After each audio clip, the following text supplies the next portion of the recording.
Perdidas en lo más profundo de un bosque o en islas paradisíacas, las viviendas ecológicas siguen evolucionando por todo el mundo.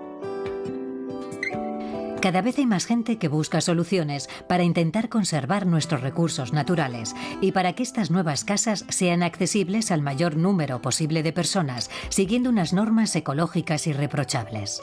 Porque si se construye de forma sostenible, nuestro mundo cambia.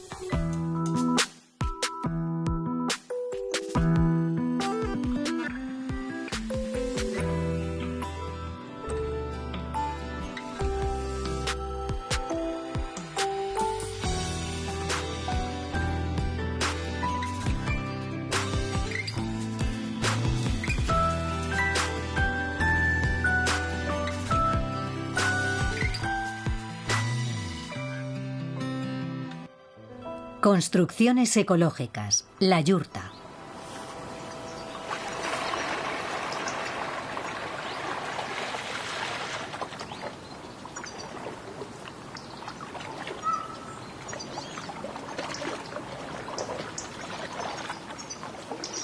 Inspirarse en la naturaleza para construir una vivienda es una idea simple, pero muy extendida. Aunque la naturaleza está llena de curvas y redondeces, el hombre continúa diseñando casas con ángulos y líneas rectas por razones prácticas. Las formas cuadradas son más fáciles de medir y ampliarse, y es más sencillo calcular su volumen. Un hábitat redondo resulta más difícil de proyectar.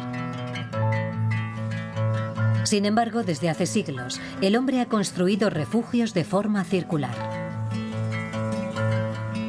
Desde las chozas africanas hasta los iglús, pasando por las yurtas de los mongoles, todas esas viviendas que existen desde hace mucho han demostrado su eficacia y resistencia a lo largo del tiempo. Hoy en día, cada vez más arquitectos se inspiran en estos modelos de construcción para crear edificios ecológicos y duraderos.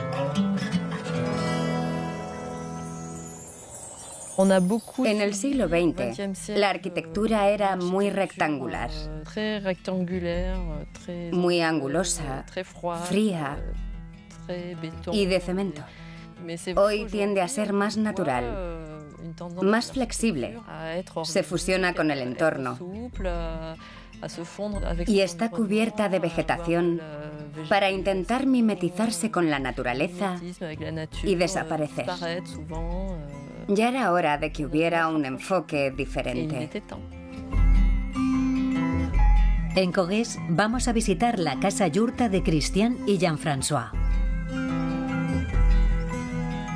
Fabricada con un enfoque bioclimático y catalogada como edificio de bajo consumo, se integra perfectamente en el entorno que la rodea. ¿Cómo se adapta un modelo de construcción de origen nómada a la vida sedentaria? ¿Cuáles son las ventajas de una casa redonda comparada con una casa cuadrada?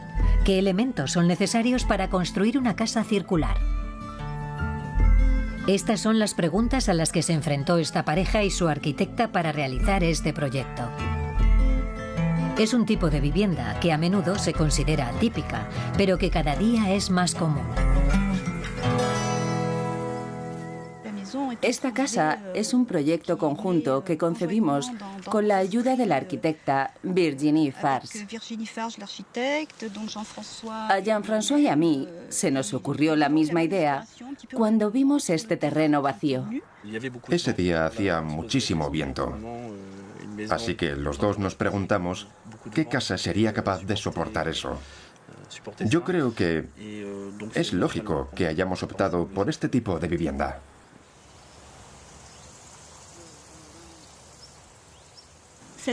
Esta forma nos parecía más natural en relación con el paisaje en el que se encuentra.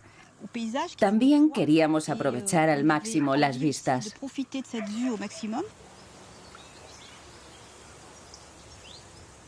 La forma redonda, para mí, implica recogimiento.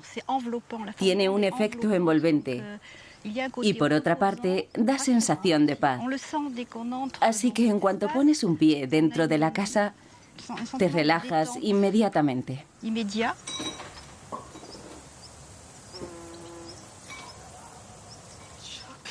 A mí, lo que más me gusta de la casa en la que vivo es que cuando me siento en el sofá del salón y miro alrededor, veo el techo curvo, la decoración, la madera, y todo eso me da cierta sensación de tranquilidad. Me siento y me dejo atrapar por el ambiente de este lugar. La verdad es que cuando vuelvo de trabajar de París, siempre llego estresado y la casa me ayuda a descansar. La estructura circular ofrece menos resistencia al viento y, por tanto, un mejor aislamiento térmico. De hecho, el viento fluye alrededor de la vivienda, al contrario de lo que ocurre en una casa cuadrada, en la que se adhiere fácilmente a las paredes, provocando una pérdida de calor. Para poder crear volumen, nos hemos inspirado en las yurtas.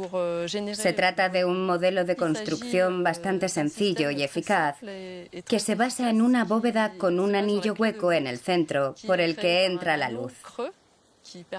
Luego colocan vigas alrededor del anillo y una pared para sujetar la estructura. Cuando pensamos en una casa redonda, creemos que todo son dificultades. Ponemos un poste central, vigas radiales. Es verdad que puede ser complicado, pero la estructura de una yurta es muy simple y por eso yo se la sugería a los constructores. La arquitecta decidió basarse en esta vivienda típica de Asia Central. Es una tienda de tela práctica para vivir y fácil de transportar, que se adapta perfectamente a la vida nómada y al clima extremo de ese continente. A diferencia de la yurta tradicional, aquí las paredes se han hecho con madera de abeto de Douglas. Además de madera, en la casa han usado otras instalaciones ecológicas.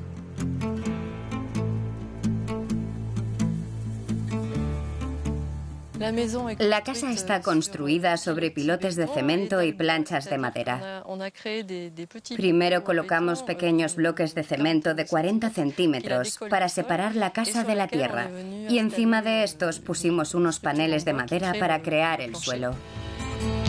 De ese modo se ahorran los cimientos y se reduce el impacto sobre la tierra, igual que una yurta tradicional. Además, al construir sobre pilotes previenen el problema del radón, un gas natural radioactivo muy peligroso para la salud que hay en zonas graníticas como Limousin y que se extiende por el suelo de las viviendas.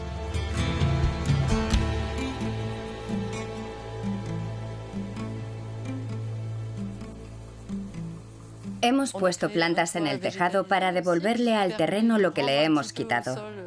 Es una forma de crear una zona verde en un lugar que hemos mineralizado. La mineralización es un problema grave hoy en día, así que con esto conseguimos reducir nuestro impacto. El tejado vegetal embellece la construcción. Cambia según la estación.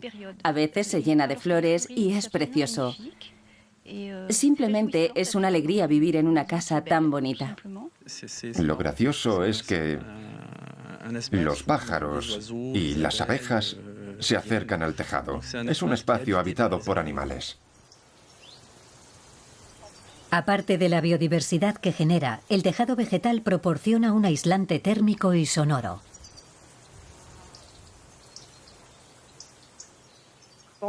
Es una superficie que tiene vegetación y una capa de tierra que refresca. Y como el aire circula por debajo, se ventila. Gracias a este sistema, en verano se está muy a gusto dentro, porque este tejado vegetal mantiene la casa fresca. Vivir en una yurta ha modificado los hábitos de la familia. Se han vuelto más responsables en su consumo de agua y electricidad. Han instalado paneles solares y un tanque recolector de agua de lluvia de 3.000 litros.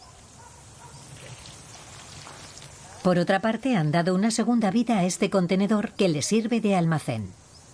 Se instaló rápidamente y, como está colocado sobre 4 pilotes, también reduce su impacto sobre la tierra. Además, ayuda a aislar la casa, ya que al estar situado al norte la protege del viento frío.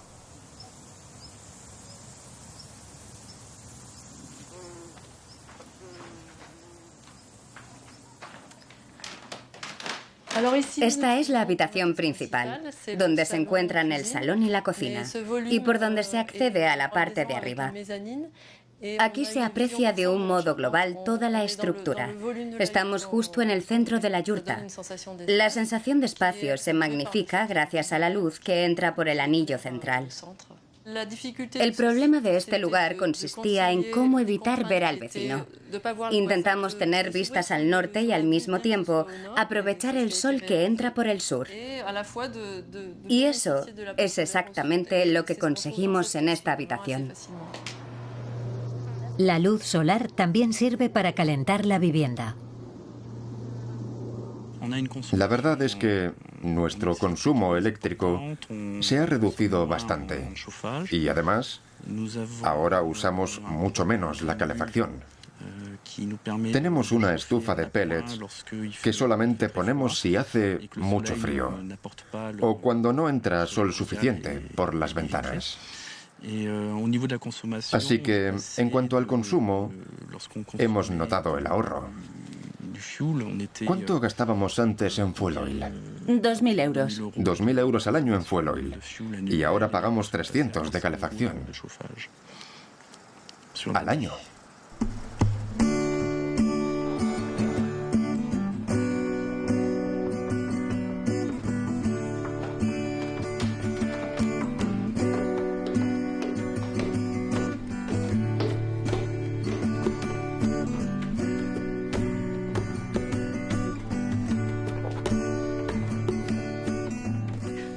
Una yurta suele ser un espacio abierto.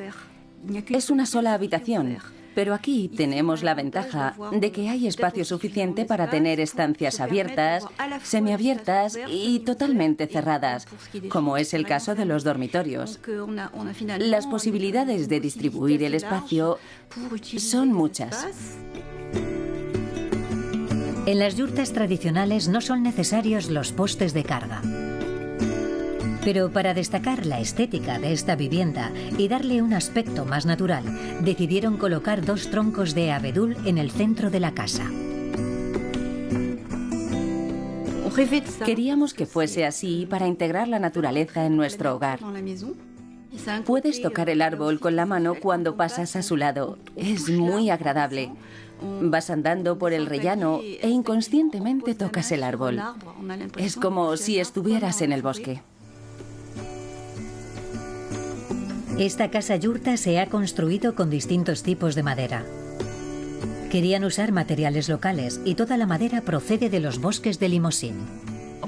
La industria maderera de Cogés es muy importante, así que nos parecía lógico trabajar con empresas de la zona. No íbamos a importar madera de Brasil para construir nuestra casa. Hay que pensar a lo grande, pero trabajar de forma local. Tras la Segunda Guerra Mundial, la región sufrió un éxodo masivo de agricultores y el Fondo Forestal Nacional decidió reforestar los terrenos abandonados. Así surgió el bosque de Limousin. Hoy en día cuenta con una superficie de casi 600.000 hectáreas y es la segunda economía de la región. En este bosque, que se compone principalmente de abetos de Douglas, los árboles se talan en distintos periodos de su vida, según para lo que vaya a usarse la madera. La primera tala se realiza cuando tienen entre 15 y 20 años y la madera se usa para la industria del papel o del pellet que calienta nuestros hogares. La madera de la segunda tala, cuando los árboles tienen entre 35 y 40 años, se utiliza como revestimiento y para la decoración interior.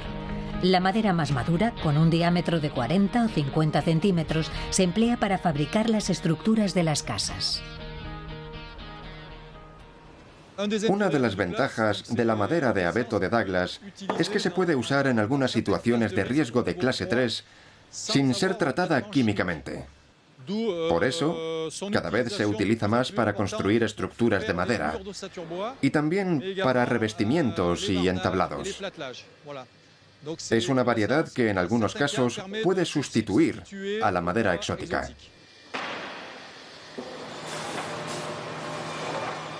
Lo bueno de las estructuras de madera es que se pueden usar en cualquier tipo de edificio. Este método de construcción, muy usado en los últimos 50 años en Estados Unidos, está ganando terreno en Francia. Hace 20 años, este mercado suponía el 5% y hoy es el 20%. En la actualidad, las estructuras de madera, junto con las nuevas formas de aislamiento, son las técnicas de construcción más eficientes.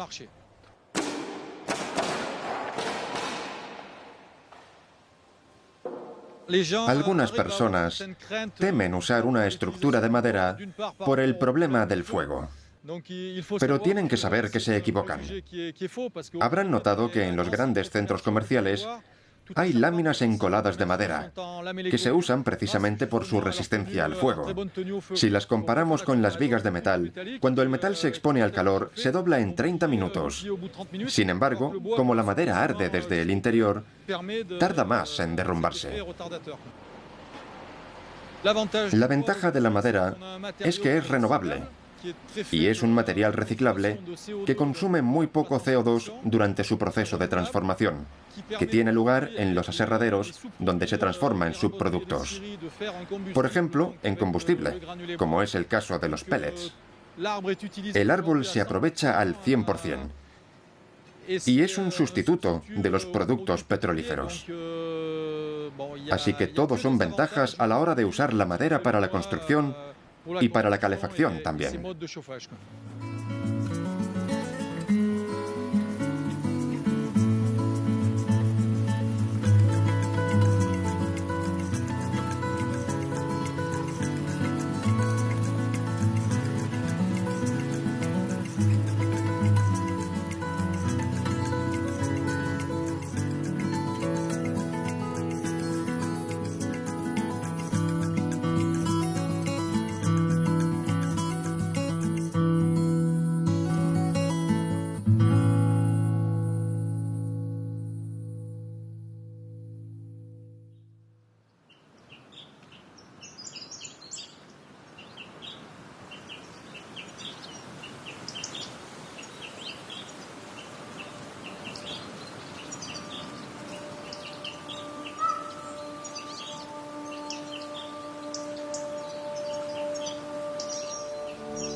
A 20 kilómetros de Christiane y Jean-François, Virginie, la arquitecta, y su familia han ido mucho más allá. Su residencia habitual está compuesta por una yurta central rodeada de 3 yurtas secundarias. Tiene su propio sistema de autonomía energética. Cuando la gente quiere luz, pulsa un interruptor. Y cuando quieren agua, abren el grifo. Nosotros hemos vuelto atrás en el tiempo y hemos pensado que si queremos agua, ¿por qué no ir a buscarla? ¿Tan difícil es? ¿Cuánto consume una bombilla? Poco a poco hicimos un cambio progresivo que nos ha servido para valorar más las pequeñas cosas. Esto no es solo un discurso bonito. Hablo de acciones concretas. Si queremos agua, tenemos que esforzarnos porque hay que bombearla. Así que tenemos que ser cuidadosos. Tenemos que vigilar el consumo de electricidad porque la producimos nosotros. Solo usamos electricidad en determinados momentos. Pero bueno, lo mejor de todo es cuando hay mucho sol. Nos hemos dado cuenta de que los aparatos eléctricos consumen mucha energía y además hay demasiados. Es cierto que no son caros, pero consumen una barbaridad. Por ejemplo, la cafetera eléctrica.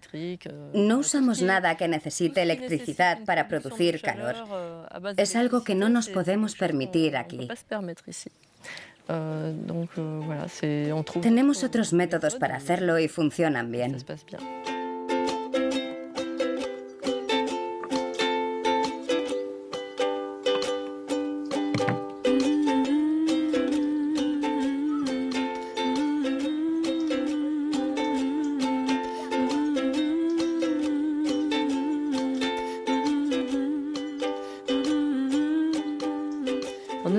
Estamos en la parte delantera de la casa.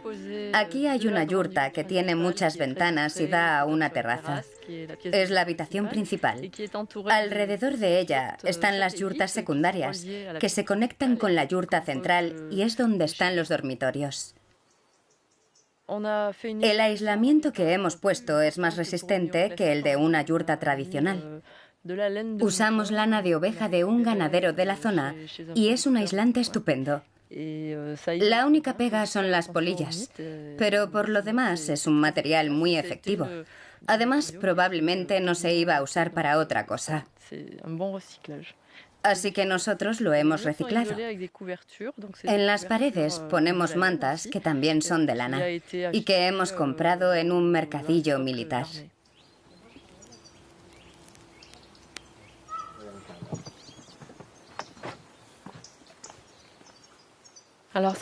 Esta habitación es muy luminosa porque entra la luz por el anillo de 2 metros de diámetro que hay en el techo. Tenemos luz natural desde que amanece hasta que anochece. Encendemos las luces muy tarde comparado con una casa normal, en la que en cuanto se nubla o pasa una nube ya hay que encender las lámparas. Cuando estábamos diseñando el proyecto, vimos una imagen en un libro que hablaba del suelo de barro cocido, que los nativos de Nuevo México tenían en sus casas tradicionales. Nos gustó mucho esa idea. Así que nuestro suelo es de barro cocido y lo hemos tratado con aceite para hacerlo impermeable.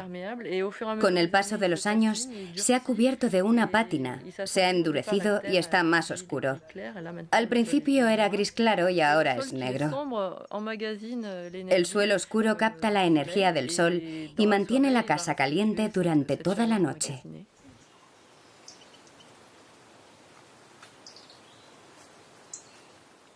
Este edificio es una torre de agua. Almacena 2 toneladas de agua. Esos son 2.000 litros de agua que vienen del monte hasta la casa. El agua de lluvia se almacena en unos tanques bajo tierra. Normalmente bombeamos agua cuando hace mucho sol, a mediodía o alrededor de las 2 de la tarde. Hay un temporizador que hace que el agua suba hasta la torre. Es decir, que para conseguir agua gastamos electricidad. Así que tenemos que usarla con moderación.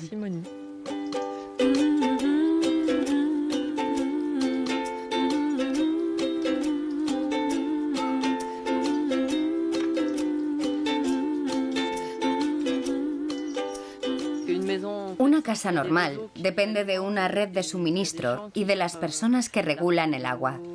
La depuran y la llevan hasta las viviendas. También hay un alcantarillado. Por otro lado, la electricidad se genera en un punto y llega a tu casa a través de un complejo sistema de cables. En nuestra casa hemos recreado este sistema a pequeña escala, lo que implica que debemos hacer un uso responsable de todos nuestros recursos.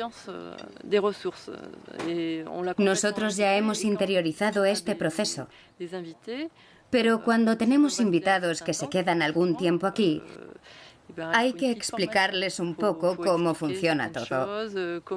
Por ejemplo, qué gasta más o menos electricidad y cuándo hay que usarla. Hay ciertos pasos a seguir.